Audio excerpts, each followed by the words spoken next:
Hmm. Crunchy siya tapos ano, di masyado makapal, makakain mo kaagad yung banana.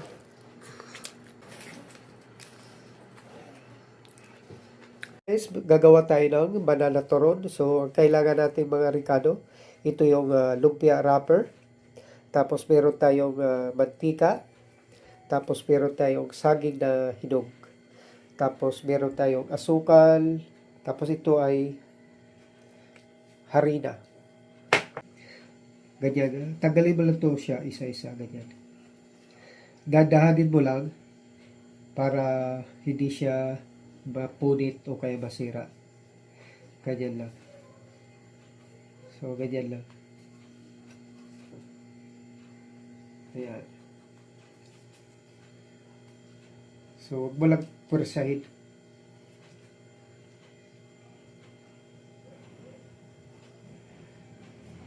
Ayan. So, ganito na siya itsura niya, guys. Okay. So, may nagawa na ako kanina. Tinanggal ko na yan. Hindi ko na lang binidyohan. Tapos, ganito siya, guys. So, ganun din ang gagawin mo. Atakin mo lang siya ganyan. Isipin mo lang na ano ka lang. Naglalaro. So, ganun lang. Ayan. Kailangan mo siyang dahan-dahanin. Ayan. Diba? Okay. Yung paghatak mo ganun lang. Hinay-hinay lang. Yeah. Baka kasi mapunit. Lalo na itong gilid. Ayan. Pup, pup, pup, pup, pup, pup, pup, pup. Pup. Ayan. So, pag dito na sa gilid, dito mo na ganyan. Manipis kasi sa gilid eh. Kaya, pag hinatak mo, alalay lang.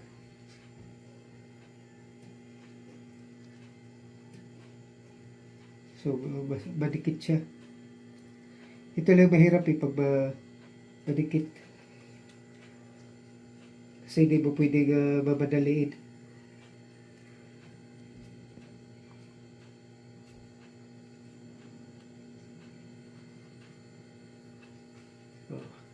So, ganyan lang siya, guys. Ganun hanggang sa maubos lang to, ganun ang proseso. So, hindi ko na to papakita kung paano ko tanggalin. So, ito na yung kabuuan niya. Ito na yung ating saging na gagawing banana turon. So, ganyan lang, guys. So, diskarte lang kung paano nyo tanggalin. Nabili ko to sa palengke. Ang kilo nito ay 50. So, ganyan lang siya, guys. So, diba ganyan? Tapos ganun lang gagawin natin para hindi masyado mahirap. Buka mo lang na ganyan. Yan. Tapos tanggalin mo siya ganyan. Diba? Okay. Madali lang. Yan. Yan. Tapos ibuka mo lang. Ayan. So, ganun. Maliit lang yung size ng saging na binili ko. Mayroon namang doon, medyo malalaki. So, ang presyo naman niya ay medyo mahal lang. So, ganun lang. So, para mas madali ganyan. Dito nyo tanggalin. Tapos, ganyan lang. Ganyan. So, yung mga gumagawa ng mga banana turon, ano na sila dito, expert. Yung nakikita natin ay luto na siya.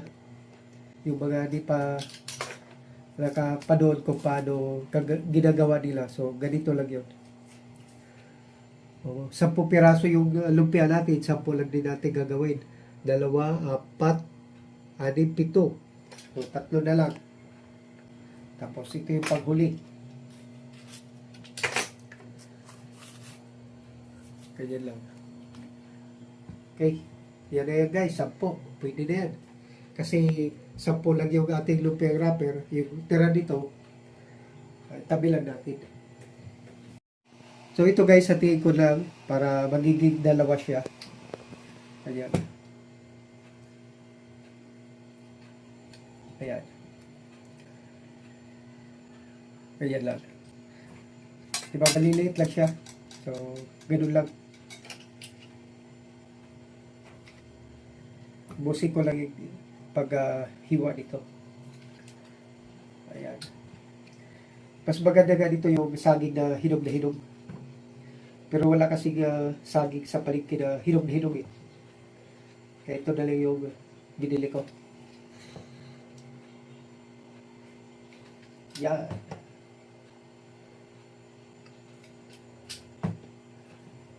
So, nahiwa ko na siya guys. So, ito na siya. Ayan. So guys, itong harina natin, lagyan ko na siya ng mainit. Ayan. Para matunaw siya. Para mas mabilis matunaw pag mainit. Ayan, tunaw na siya. So ngayon, umpisa na natin. Muna ilagay ko, ito yung asukal. Budburan ko muna yung sa gilid. Yung tama-tama lang. Yan. Ikalat mo lang. Depende sa dami ng asukal na gusto nyo ilagay. Kung gusto nyo matamis, dabihan nyo. Tapos ito, ilagay ko lang dyan. Pati ito. So, lalagyan siya natin ng asukal. Kayo na bahala kung gaano kadami yung ilagay yung asukal. Sa akin kasi, yung ganito lang kadami. Tapos yan, baliktarin mo na ganyan. Tapos kabila naman, lagyan mo. Ganyan lang. Tapos pag okay na siya, kung alam mo na yung dami ng asukal na nilagay mo, ganituhin mo lang siya. Yan. So iikot ka na lang, iikotin mo lang siya. Kailangan lang malapad yung ano mo, katulad dito. Kung may mas malapad pa dito na plato, mas maganda. Ayan. Ikot mo lang siya na ganyan. Ikot lang. Hanggang sa patapos mo. Ayan. Pagtapos na siya guys, yung kawali kasi namin, hindi masyado malaki. Ang gagawin ko, ito, tutupin ko siya na gano'n. So, gagawin natin, para dumikit siya, yan, basahin ko dito. Yan, yung dulo basahin mo. Ayan. Pagbasa na yan, didikit na siya. Tapos dito naman.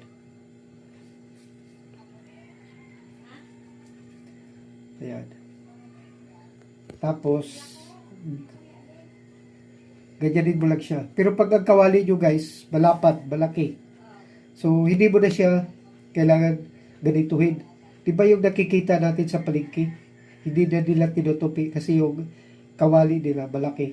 Pag ano talaga yun? Pag banana turun. So, ganyan na siya guys, di ba? Kung hindi pa masyado madikit, so, dagdagan yun siya ng ano, harina na may tubig para dumikit. Pag dumikit na siya guys, ganyan na siya.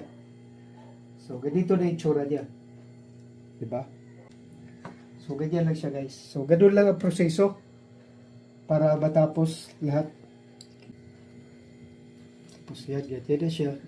Yan. Yung gamit pala naming asukal ay brown sugar.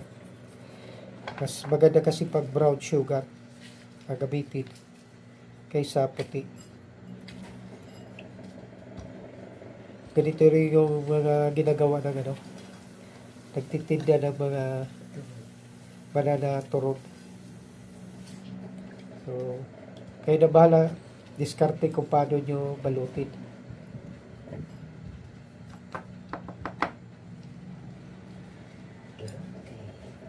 So, okay na siya guys. Ayan. Yung tabang-taba lang yung dami. Ito na yung ating turun.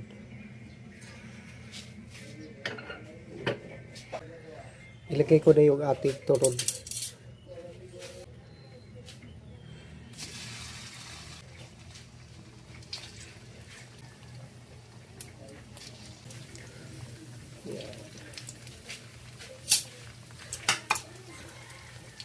So, 4 lang muna ilagay natin para hindi magsiksikan sila. Bilis lang ito lutuin. Yan. So, pwede nyo balik pa rin kaagad. Ayan.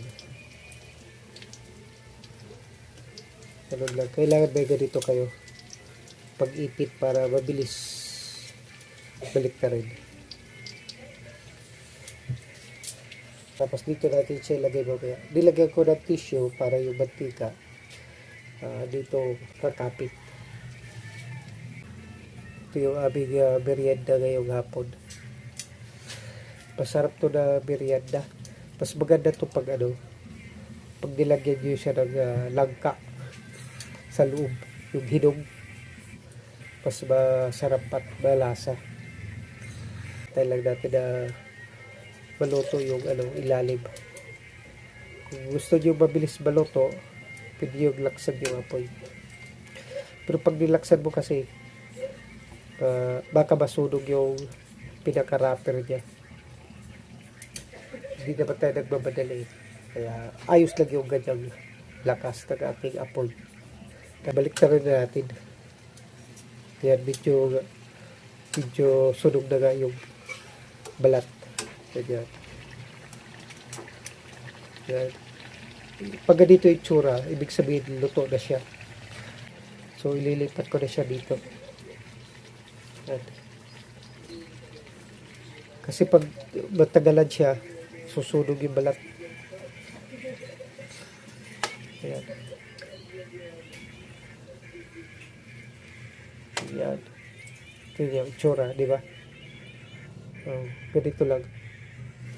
Tapos yung tira, ilagay pa natin yan. Yan.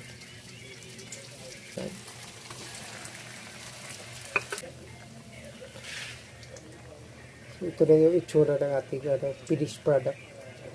Ito kasing turon guys, paborito ko tong merienda. Very tinda ito sa amin. Pero 20 yung isang piraso. So, medyo nabahalan ako. Kaya, nagluto na lang ako ng turon mismo. Pag kinain mo kasi ito na mainit pa, crunchy siya at masarap. Yung sa paligid kasi na binibili guys, hindi nakatupi katulad dito. Mahaba kasi pag hindi itupi, dulo dito.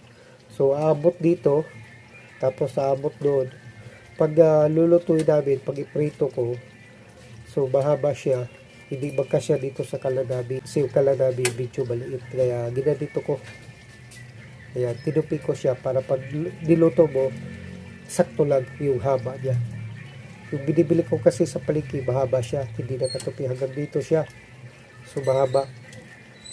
Nababali siya. Pero pag ganito lang, sakto lang. Tapos balik na rin natin. Ayan, nasunog na nga, oh. So, ganun lang. Kailangan nyo lang bantayan. Kasi pag nasubra, nasunog. Tingnan mo. Ayan. Dito ko lang siya ilagay. Ayan.